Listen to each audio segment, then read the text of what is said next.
Hi అండి, welcome back to my channel. మాకు అమ్మవారి దర్శనం అయిపోయాక బయలుదేరి మేము బస్సులో అరుణాచలం వచ్చేసాం. మేము మధ్యాహ్నం కల్లా వచ్చేసాం, కానీ మా అగ్గరు అబ్బాయిలు రావడానికి చాలా లేట్ అయిపోయింది. వాళ్ళు హైదరాబాద్ నుంచి రావడానికి ఈవినింగ్ 5 అయిపోయింది.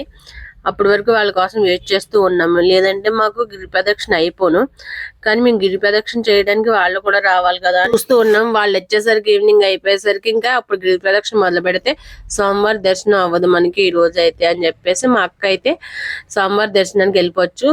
అసలు యాక్చువల్గా అయితే గిరి ప్రదక్షిణ చేసే దర్శనం చేసుకోవాలి, కానీ అయితే మనం అయితే ముందు దర్శనం చేసేసుకోవచ్చు, తర్వాత గిరి ప్రదక్షిణ చేయొచ్చు. ఎలా అయితేనో మన ఆ స్వామిని చూడడమే కదా కావాలని చెప్పేసి మేము లైన్లోకి వెళ్ళిపోయాం స్వామివారిని దర్శించుకోవడానికి. కానీ ఆ రోజు అయితే చాలా జనం ఉన్నారు, ఎక్కువ ఫ్లోటింగ్ ఉంది.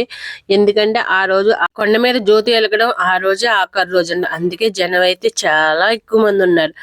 మాకు దర్శనానికే 5 గంటల సమయం పెట్టేసింది. అలా చుట్టూరు అంతా గుడి చుట్టూరు ప్రదక్షిణలు చేసినట్టు అయిపోయింది. చుట్టూరు తిప్పి తిప్పి తిప్పి తిప్పి మరీ దర్శనం అయిందనమాట. జనం అయితే చాలా ఎక్కువ మంది ఉన్నారు ఆ రోజు. అస్సలు అనుకోలేదు అంత జనం ఉంటారని. పౌర్ణమి రోజు అయితే ఖాళీ ఉండదని తెలుసు, కానీ ఆ రోజు జనం కూడా అలాగే ఉన్నారు. అదిగో జ్యోతి వెలుగుతుంది కొండ మీద, అది ఆఖరి రోజు అంట, ఆ రోజుతో లాస్ట్ అంట జ్యోతి వెలగడం. ఆ దర్శనం అయితే మాకు చాలా బాగా కల్పించాడు ఆ శివయ్య. ఆ శివయ్య అనుగ్రహం వల్ల మాకు ఆ దర్శనం కలిగిందని మేము అనుకున్నాం. గుడి అయితే చాలా బాగా అలంకరించారు. అది నంది పువ్వులు ఎంత బాగా అలంకరించారంటే 2 కళ్ళు సరిపోవు అంతలా ఉంది. Thank you for watching.